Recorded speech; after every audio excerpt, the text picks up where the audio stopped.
É com grande satisfação que, mais uma vez aqui estamos na presença do Senhor para falar mais um pouco do que Ele colocou no meu coração, né? E o Natan falou muito bem isso, é exatamente isso mesmo. Quando você chega aqui, é um piloto automático, né? Você entra aqui, você sobe aqui e depois num primeiro momento sempre acontece isso. Eu sempre falo para eles, cara, você vai subir, você vai sentir aquele friozinho da barriga e depois de 1 minuto, 2 minutos, vai entrar um piloto automático na sua vida, ali nessa hora, e quando terminar você vai falar, acabou. E você nem vai sentir que... Por quê? Porque é o Espírito Santo, é como ele disse, é o Espírito Santo atuando, é o Espírito Santo que está na frente, é o Espírito Santo que ele está nos guiando. E toda palavra é do Espírito Santo, provém do Espírito Santo. E que o Espírito Santo, que mais pessoas possam estar vindo aqui à frente e deixando esse piloto automático funcionar. Tá? Nós precisamos, a igreja precisa, como o irmão falou, não podemos ficar negligentes, vamos dizer assim, né, de ver pessoas se perdendo. Amanhã o Senhor pode voltar à igreja, pode subir e as outras pessoas ficam aqui, mas independente disso, se não acontecer, outras pessoas estão morrendo, né? Então existem N tipos de formas de nós perdermos pessoas para o mundo, né? Então que nós possamos nos levantar e deixar esse piloto automático falar cada vez mais. E o texto que eu tenho aqui, e que o Senhor falou para mim, na verdade a irmã, a pastora, ela me mandou um WhatsApp, e quando ela mandou, ela falou, irmão, você pode pregar, mandou na quarta, eu acho, e você pode pregar no domingo? E eu falei, Jesus chorou. Eu pensei nisso, só a primeira coisa que eu pensei, eu nem respondi, eu só pensei, Jesus chorou, quase que eu ainda respondi no WhatsApp, Jesus chorou, ela nem ia entender o que aconteceu, mas aí na hora eu falei sim, né, e depois eu fiquei pensando aqui comigo, Jesus chorou, eu já até imagino o que o Senhor quer dizer. Vamos falar então sobre esse texto, né, em João 11, eu coloquei de 1 a 48 aí, Estela, pode mudar para 45, tá? O texto aí vai ser de 1 a 45. Então vamos falar aqui, vou tentar ser bem rápido aqui nesse texto, que ele é bem extenso. Mas ele é conhecido nosso, né? A morte de Lázaro. Um homem chamado Lázaro estava doente.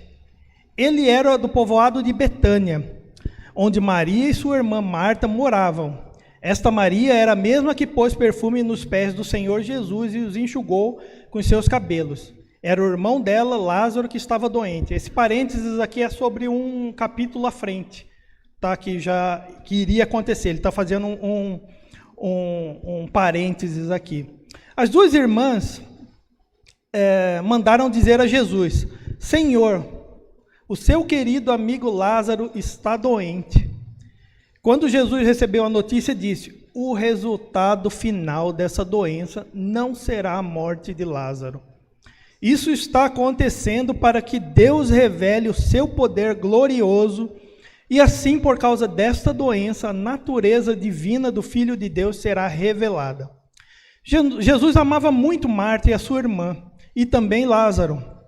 Porém, quando soube que Lázaro estava doente, ainda ficou 2 dias onde estava. E aí eu sou contestador para qualquer coisa, viu?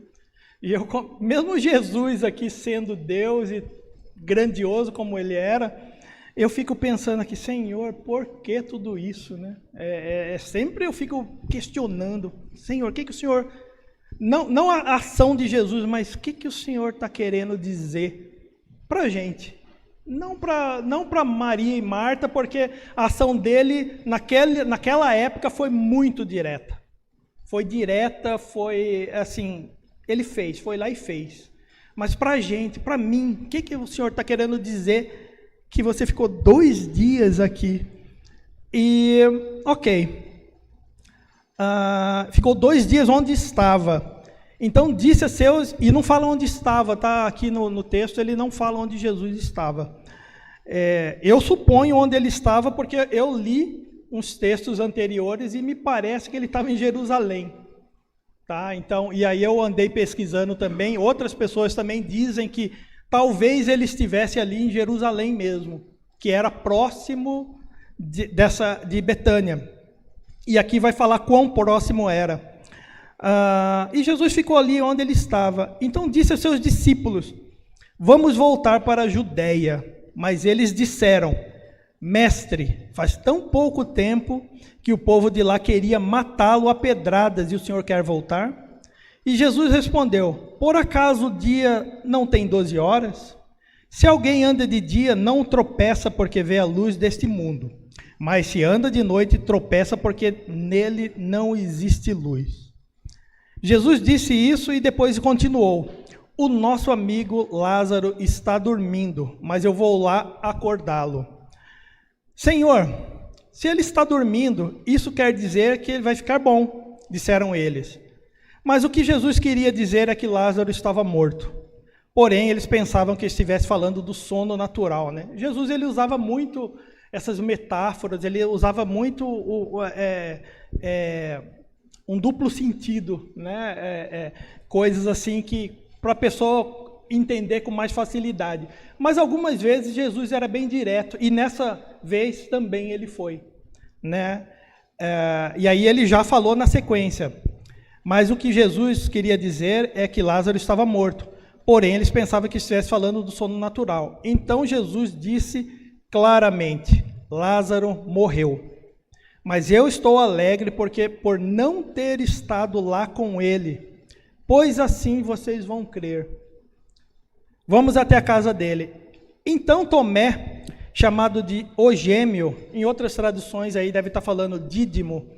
Dídimo eu acho que é gêmeo em aramaico ou hebraico, algum desses dois aí. E ele disse aos outros discípulos: vamos nós também a fim de morrer com o mestre. E esse Tomé aqui é o mesmo Tomé, aquele mesmo Tomé que quando Jesus ressuscitou e os discípulos falaram que Jesus tinha ressuscitado, ele falou: eu só acredito vendo, né? Era o mesmo. Inclusive no próprio texto lá ele fala Dídimo, e em outras traduções fala o gêmeo. E quando eu fui pesquisar essa da ressurreição, e eu vi que Jesus, eu sempre ficava achando que Tomé, Jesus tinha sido grosseiro com ele, alguma coisa. Não, Jesus simplesmente falou: bendito aqueles que não viram e creram. Mas ele não foi indelicado com Tomé, e o próprio Tomé depois ele reconheceu, né? Ele falou: meu Deus, Deus meu, né?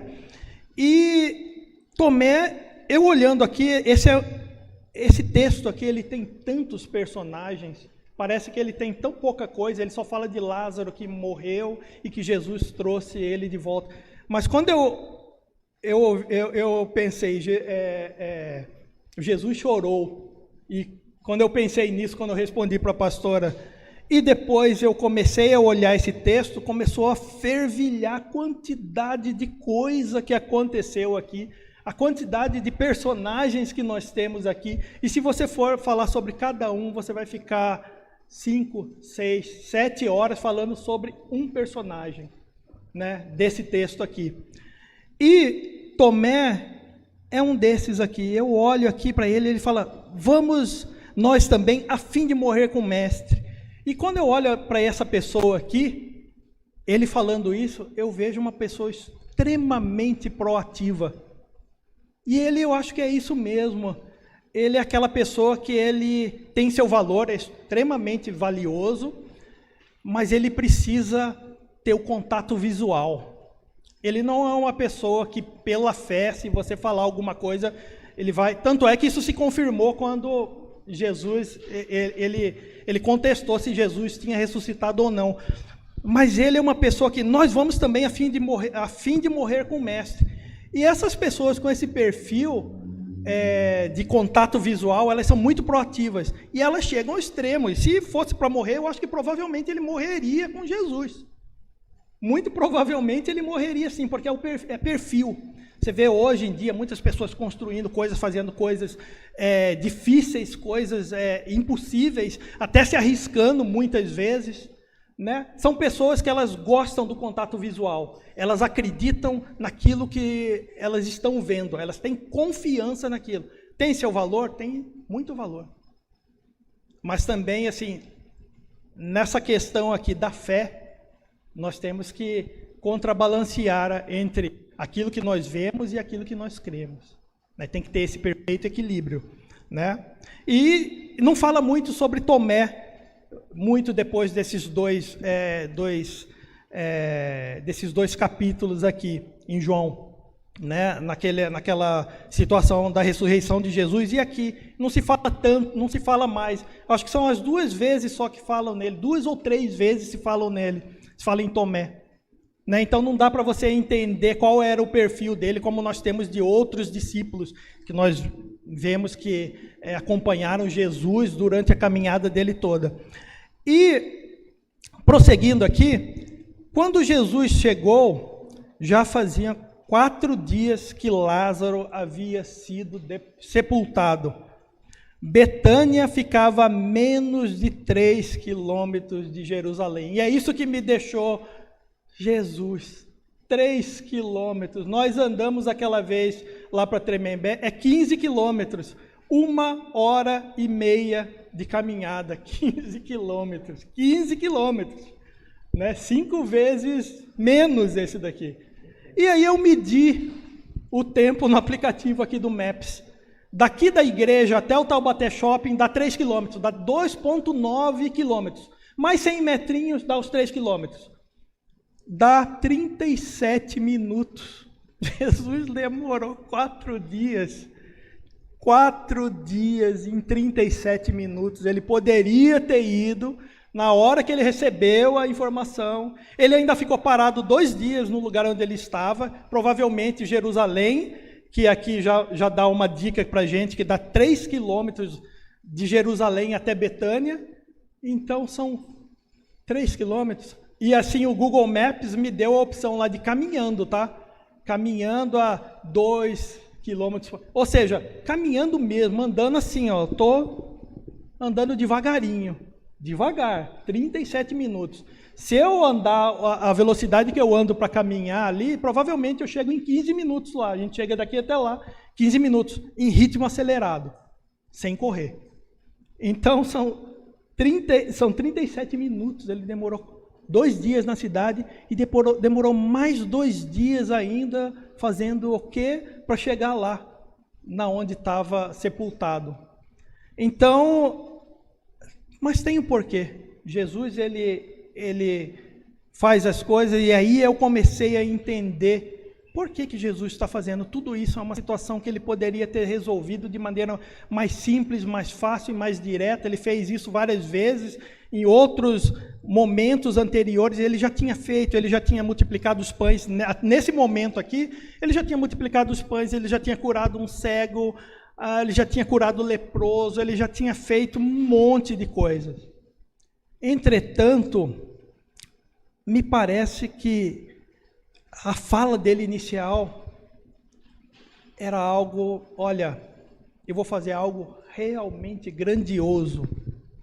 Algo realmente grandioso. Por quê? Porque as pessoas já detectaram um padrão. Nós seres humanos somos movidos a padrões. Nós somos movidos a padrões. Se mudar alguma coisa do nosso padrão, acabou. Nós somos muito naquela da rotina, é gostoso ter uma rotina, é seguro ter uma rotina, né? Mas se acontecer uma mudança muito abrupta, já não sei mais o que fazer. O mundo mesmo está sobre mudanças extremas. abruptas, e nós estamos só desesperados, todo mundo está desesperado, as pessoas estão com medo e entram nesse desespero. Por quê? Porque é uma mudança muito abrupta.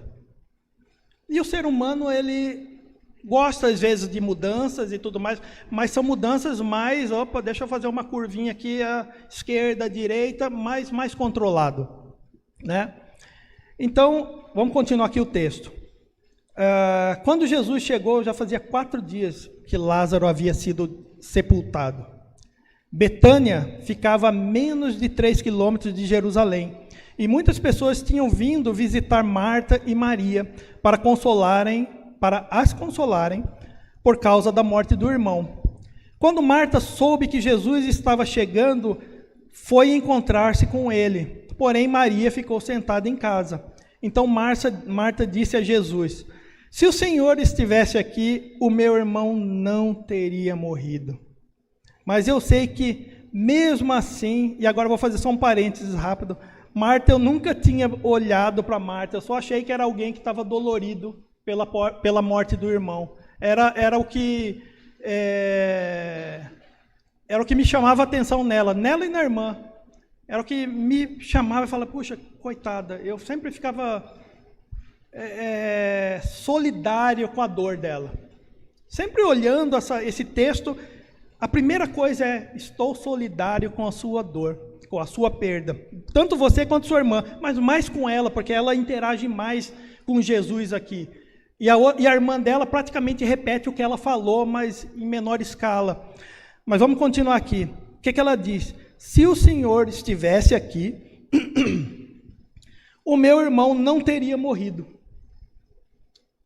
Mas eu sei que mesmo assim Deus lhe dará tudo o que o Senhor pedir a ele.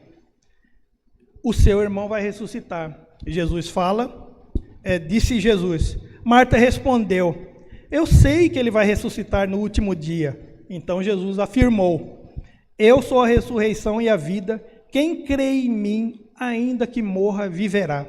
E quem vive e crê em mim, nunca morrerá. Você acredita nisso?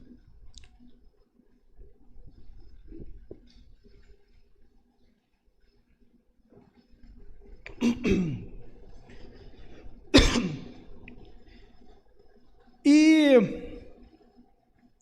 essa passagem aqui, hoje para a gente, ela é bem clara, que Jesus não estava falando só da ressurreição física de Lázaro.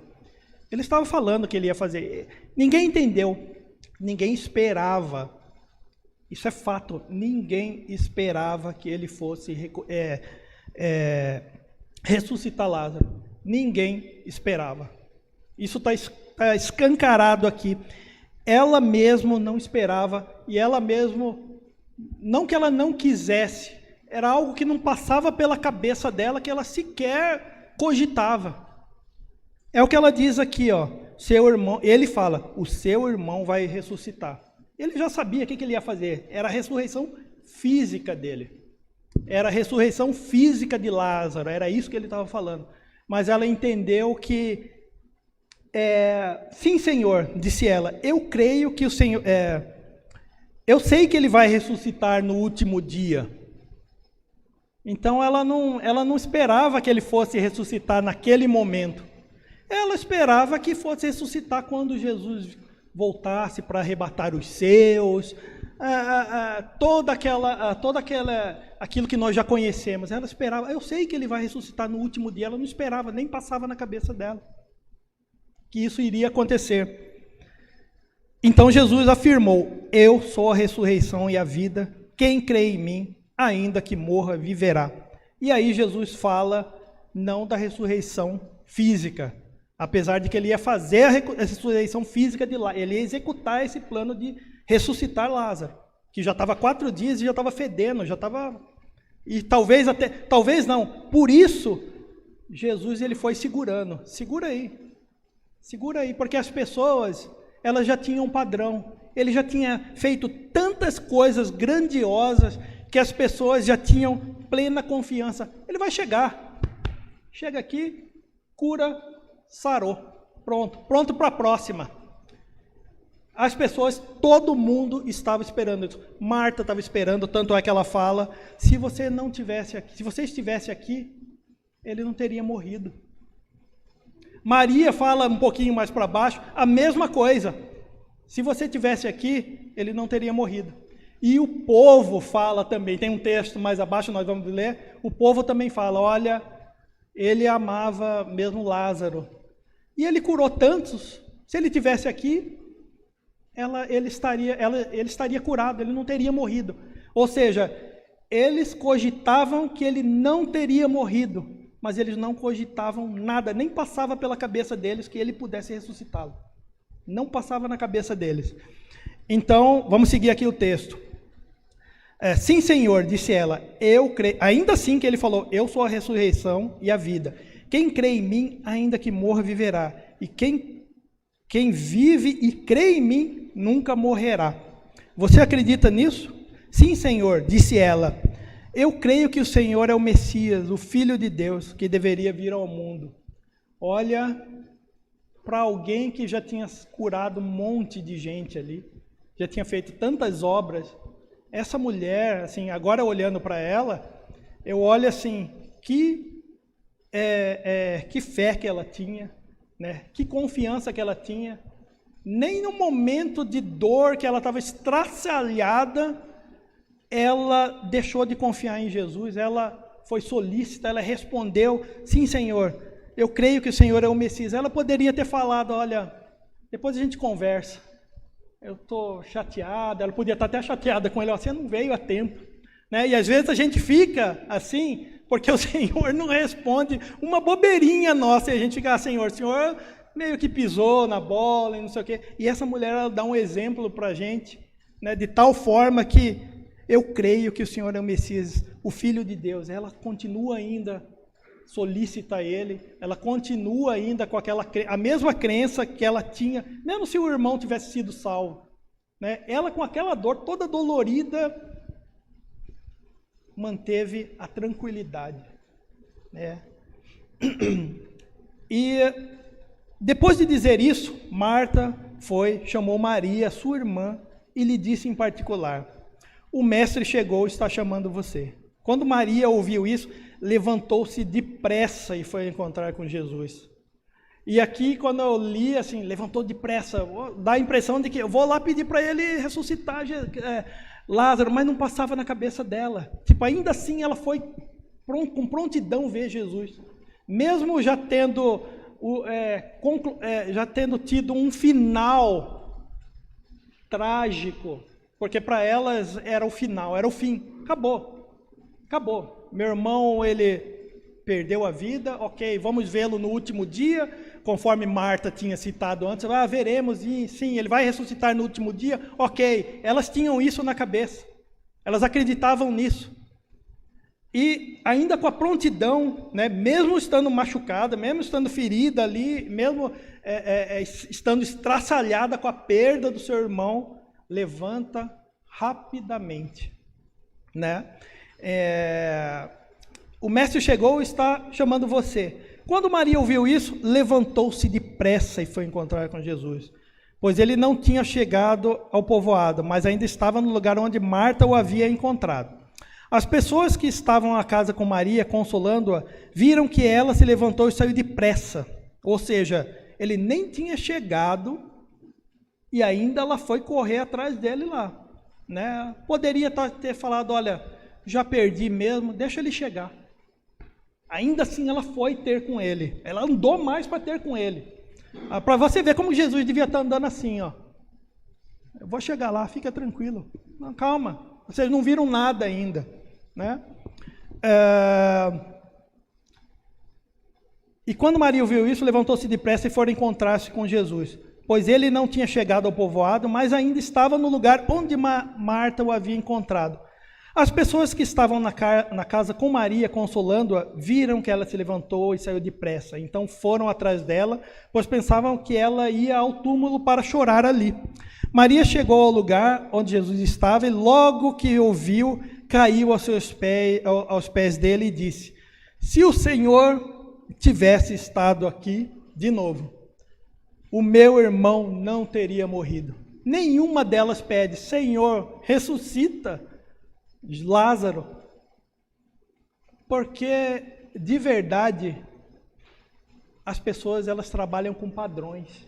E a gente falou sobre isso antes, né? Quando o mundo perde os padrões, a gente fica desnorteado. Qual era o padrão para essas mulheres sobre Jesus? Que ele poderia chegar até curar enfermidades. Poderia andar na água, poderia multiplicar peixes, mas o máximo que eles viram de extraordinário, além dessas outras coisas que eram extraordinárias também, foi o máximo que ele pode fazer é só curar alguém. Nem cabia na cabeça deles que ele podia ressuscitar, não entrava na cabeça deles. Não entrava na cabeça deles. Então ela nem pediu, ela não pediu porque ela não acreditava nisso. Esse é o fato. Nenhum deles acreditava nisso. Porque o ser humano ele é cheio de padrões. Nós procuramos por padrões. E quando vem alguém e quebra o padrão, opa, a gente fica meio desesperado até. Que negócio é esse aí, diferente aí? Né? Então, se o Senhor tivesse estado aqui, o meu irmão não teria morrido. Jesus viu Maria chorando e viu as pessoas que estavam com ela chorando também. Então ficou muito comovido, aflito e perguntou: onde foi que o sepultaram? Venha ver, Senhor, responderam. E aí Jesus chorou. Então as pessoas disseram: veja como ele amava Lázaro. E algumas delas também disseram: ele curou o cego. Será que não poderia ter feito alguma coisa para que Lázaro não morresse? Ou seja, todo mundo acreditava que o máximo que Jesus poderia fazer era apenas curá-lo. Ninguém extrapolava a ideia de que ele pudesse ressuscitar. Então, o povo pensava isso, Marta pensava isso, Maria pensava isso, né? Os discípulos provavelmente também pensavam nisso, porque eles viram vários sinais gigantes e grandiosos, mas nunca viram algo dessa magnitude, né? E Jesus ficou outra vez comovido e foi até o túmulo, que era uma gruta com uma pedra colocada na entrada, e ordenou: tirem a pedra. Marta, a irmã do morto, disse: Senhor, ele está cheirando mal, pois já faz 4 dias que foi sepultado. É algo assim: Senhor, por favor, nos poupe disso, né? Ele está morto, né? Ele está fedendo já tem 4 dias que ele não está aí, o que vai adiantar? Né? E Jesus respondeu: não lhe disse que, se você crer, você verá a revelação do poder glorioso de Deus? Então tiraram a pedra. Jesus olhou para o céu e disse: Pai, eu te agradeço porque me ouviste. Sei que sempre me ouves, mas eu estou dizendo isso por causa de toda essa gente que está aqui, para que eles creiam que tu me enviaste. E aqui tem uma questão muito importante, que Jesus ele sempre fala, sempre quando ele vai fazer alguma obra, ele fala Pai, ele pede ao Pai. Sempre ele pede ao Pai. E em outro João 16, 23 e 24, vamos ler rapidinho aqui, ó.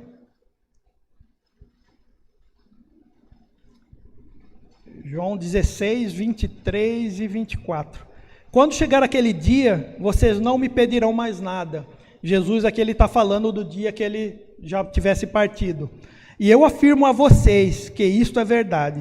Se vocês pedirem ao Pai alguma coisa em meu nome, Ele lhes dará. Até agora vocês não pediram nada em meu nome. Peçam e receberão, para que a alegria de vocês seja completa. E não pediram nada em nome dele, por quê? Porque naquela época existia um caminho, que era você ir até o sumo sacerdote E tudo você pedia para o sumo sacerdote. E aí você entregava ali e ia por esse caminho. Mas Jesus, ele veio justamente para quebrar isso. Você peça em meu nome. E se você pedir em meu nome, o Pai vai lhes entregar. Né? Então, ali ele já estava dando uma nova diretriz. Né? E, voltando aqui no texto, no 11, deixa eu ver aqui.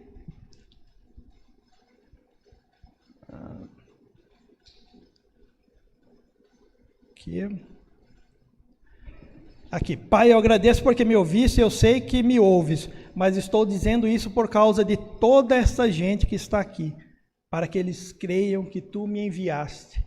Ou seja, Jesus está dando mais uma dica para a gente, e a gente esquece, né? Muitas vezes nesse momento de falta de padrão, nós estamos começando a buscar padrões onde não existe padrão, não existe padrão em lugar nenhum. Temos a dificuldade de achar padrões e não temos conseguido. Entretanto, Jesus fala que eu sei que sempre me ouves, mas estou dizendo isso por causa de toda essa gente que está aqui, para que eles creiam que tu me enviaste. E depois ele falou, peçam em meu nome. E talvez seja isso que nós estejamos, muitas bênçãos, muitas das bênçãos e muitas das coisas que nós precisamos de respostas, é porque nós não estamos pedindo para Jesus. Ou não estamos pedindo, ou estamos pedindo para que outras pessoas orem pela gente, ou para que outras pessoas intercedam pela gente. Estamos pedindo para, talvez, amigos, estamos pedindo situações, consolo para, em questões, através de pessoas com conhecimento humano. E esquecemos de pedir para Jesus. Esquecemos de pedir direto a Jesus. Porque ele fala aqui, né? Ele já falou ali no versículo que peçam em meu nome e o Pai se entregará. Né?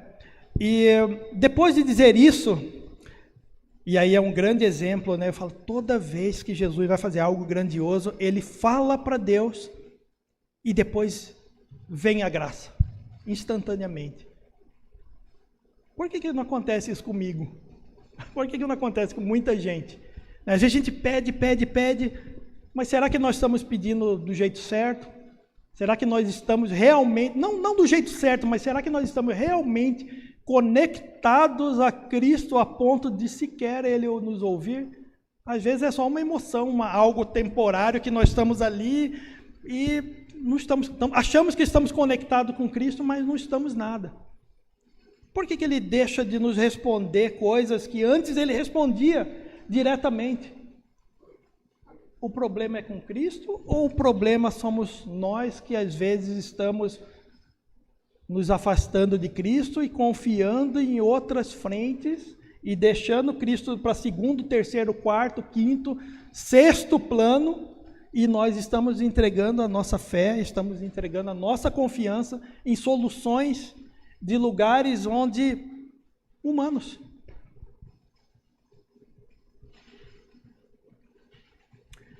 Então, quando Jesus disse isso, voltando aqui para o texto, Lázaro, venha para fora. E o morto saiu, e os pés e as suas mãos estavam enfaixados com tiras de pano, e o seu rosto estava enrolado com um pano. Então Jesus disse, desenrole as faixas e deixem que ele vá. Muitas pessoas que tinham ido visitar Maria, viram o que Jesus tinha feito e creram nele. Mas algumas pessoas voltaram e contaram aos fariseus o que tinham feito. O que ele tinha feito. Então os fariseus e os chefes sacerdotes se reuniram com o conselho superior e disseram, o que nós vamos fazer? Este homem está fazendo muitos milagres. Se deixarmos que ele continue fazendo essas coisas, todos vão crer nele. E aí as autoridades romanas agirão contra nós e destruirão o templo e o nosso país. Né? Aí nós vemos a ação de religiosos, né? Muitos religiosos. Nós não somos religiosos, nós somos cristãos, seguidores de Cristo. E eu espero cegamente que nenhum de nós aqui seja religioso. Nós somos cristãos, seguimos, nós entregamos nossa vida a Cristo, nós seguimos a Jesus Cristo, esse Jesus Cristo. Nós não seguimos nenhuma religião. E aqui as autoridades também, né? Então, essa dupla já é conhecida há mais de 2000 anos, né? Religiosos e autoridades. Então, um outro capítulo que eu vou deixar para os irmãos, que é melhor do que esse aqui. Eu acho que é uma conclusão para o 11, é o capítulo 12. Leiam o capítulo 12 inteiro. Leiam o capítulo 12 inteiro. Mas uma coisa do capítulo 12, importante, que fecha esse nosso texto aqui, ele é o João 12, 24 a 26. Que ele complementa exatamente esse texto aqui. Essa parte, essa fala de Jesus aqui, ó. Aqui. Jesus. Eu sou a ressurreição e a vida. Do capítulo 11 ainda, tá? Ele fala aqui. Eu sou a ressurreição e a vida. Quem crê em mim, ainda que morra, viverá. E quem vive e crê em mim, nunca morrerá. Aqui ele está falando para nós, né? Ele não está falando mais para Maria, ele está dando um recado para a gente. Marta nem entendeu, provavelmente nem entendeu isso, mas nós entendemos. Nós entendemos que ao entregarmos a nossa vida a Cristo, nós nunca mais morremos. Nós nunca mais vamos morrer. Então nós deveríamos ter toda essa tranquilidade de viver em Cristo. E principalmente nesse momento em que o mundo está totalmente perdido, nós temos que ser essa tranquilidade para todas essas desavenças que acontecem no mundo, para todas essas incertezas que estão acontecendo no mundo, nós devemos ser essa tranquilidade. Porque nós não vivemos mais em nós, vivemos em Cristo. E no capítulo 12, 24 a 26... No capítulo 12, 24 a 26, Jesus ele fala que quem ama a sua vida não terá a vida verdadeira. Mas quem não se apega à sua vida neste mundo, ganhará para sempre a vida verdadeira. Quem quiser me servir, siga-me, e onde eu estiver, ali estará esse meu servo. E o Pai honrará todos os que me servem. Ou seja, essas palavras são palavras de confiança, né?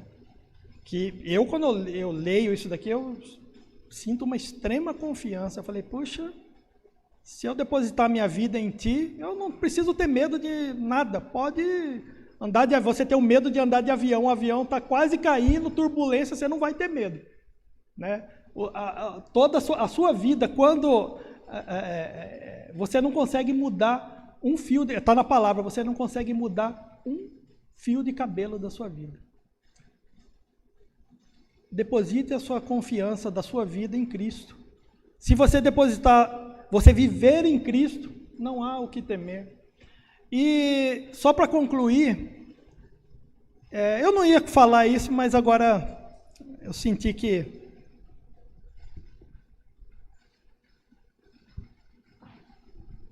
para concluir, essa questão da confiança,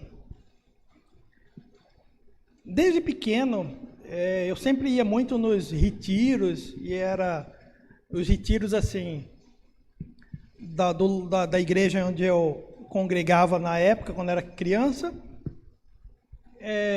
vinham muitas pessoas ao redor aqui da América do Sul, Bolívia, Paraguai, Argentina e de outros lugares aqui, São Paulo, Araçatuba, uns lugares daqui. Sem contar ali da região lá do Mato Grosso também, Mato Grosso do Sul. E eu lembro que eu conhecia vários irmãos mesmo, mais jovens, mais velhos. E cada ano que você voltava no retiro e essas pessoas, a gente ficava até pensando, será que o irmão vem esse ano? Porque é longe, às vezes é Argentina, às vezes é outro país longe, é caro, é difícil, era trem, era tudo muito arcaico na época.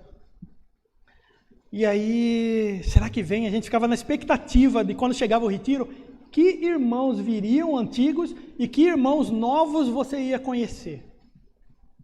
Mas eu sempre ficava de olho, eu sempre fui muito perceptivo nisso, desde os 8 anos. Os 8 anos de idade é quando parece que eu apareci para o mundo, porque eu lembro tudo de lá para cá. Antes eu não lembro nada, mas deu 8 anos eu lembro tudo. De 8 anos para cá e ficava percebendo as coisas.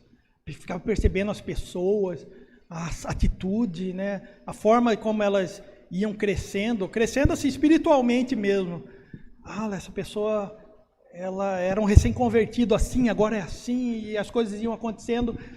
E lá tinham vários irmãos, né, que você ia conhecendo e eles te tratavam com tanta tranquilidade, alguns mais novos, alguns mais velhos, a maioria eram mais velhos, mas tinha alguns mais novos também. Mais novo que eu falo assim, uns 40, mais jovem era jovem igual eu, a mim, então a gente só queria saber de jogar vôlei, ir na piscina lá, não sei o quê.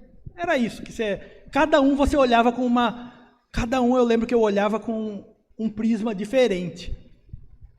E eu olhava alguns mais velhos, eles passavam muita tranquilidade, né? Alguns outros mais novos também, nos seus 30, 40, também passavam muita tranquilidade. Muita tranquilidade. E à medida que eles iam, e eles conversavam com a gente, com as crianças, com os jovens, e às vezes eles vinham, davam um abraço, e você fala, esse irmão é muito legal. Era o que eu pensava na época. Eles vinham e tratavam a gente tão gostoso, e fala, que irmão bacana, que cara legal. Era a ideia, né? Só que você vai crescendo, 14, 15, vai crescendo e vai crescendo, os mesmos irmãos, eles continuam interagindo com você, e essa forma de interação ia mudando, né? Eles ficavam mais tranquilos ainda, passavam mais segurança ainda, passavam mais tranquilidade ainda, na fala, na maneira de te tratar. Era algo assim que eu pensava, tem algo diferente aí, porque são irmãos que são totalmente diferentes. Um é da Argentina, o outro é do Paraguai, o outro é lá de São Paulo, mas eles parecem que eles são a mesma pessoa. Eu tinha a impressão de que eles eram a mesma pessoa quando eu interagia com eles. Alguns o Senhor foi chamando no decorrer dessa caminhada, que eram pessoas que já tinham uma idade mais avançada e já não iam mais nos retiros, ou porque já estavam mais debilitados, ou porque o Senhor já chamou. Mas o fato é que entravam pessoas novas e eu olhava e eu via aquela interação, e eu olhava e falei,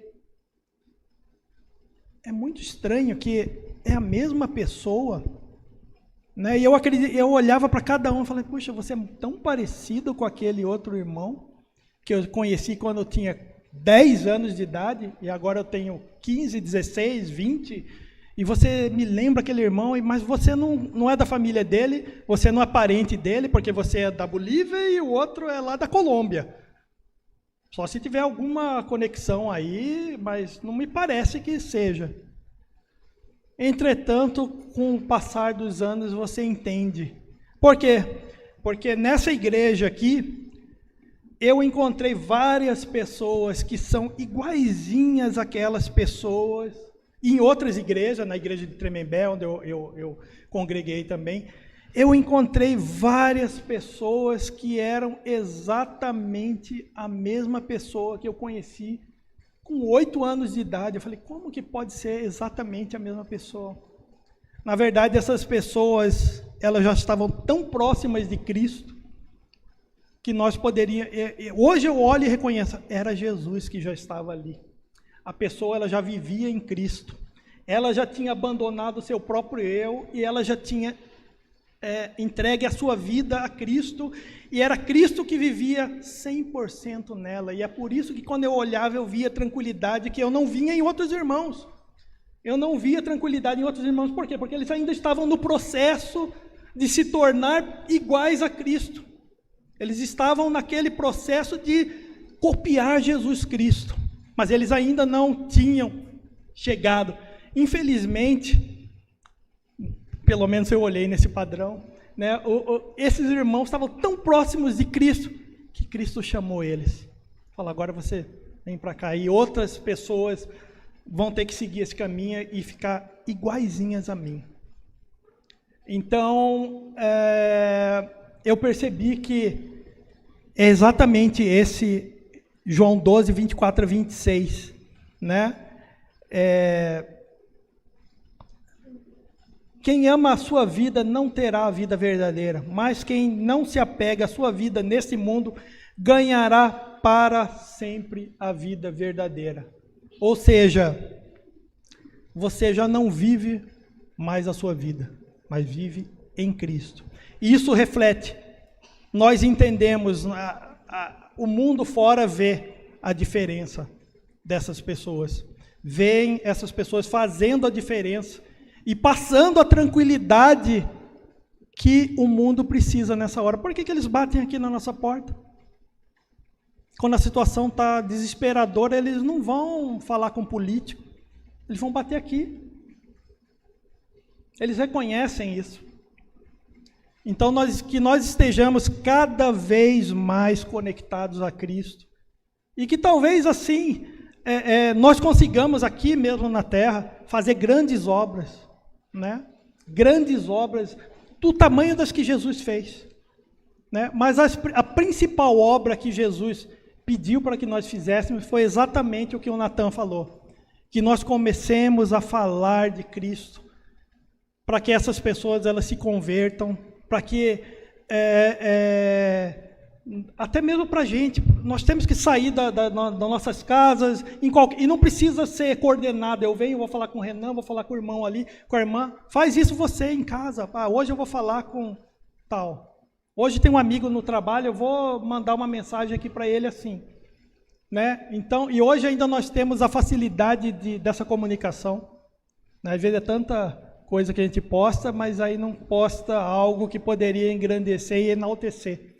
Então, que nós possamos estar utilizando essa nossa capacidade, essa nossa tranquilidade, principalmente essa mansidão que Jesus Cristo nos passou, para que nós possamos passar justamente numa situação difícil que se encontra o mundo, que eles possam reconhecer, o mundo possa reconhecer a igreja dele, e aí a igreja que eu falo somos nós, não é um templo físico, a igreja dele como algo que eles podem confiar, e que no momento de aflição máxima, onde não tenho para onde correr, eu posso ir seguir a Cristo. Quem? Falando com o irmão, falando com aquele irmão, com aquela irmã, com aquele outro irmão, porque vocês são reflexo de Cristo. Que o Senhor possa nos abençoe e nos guarde, e que essa palavra ela possa cair em solo fértil. Amém.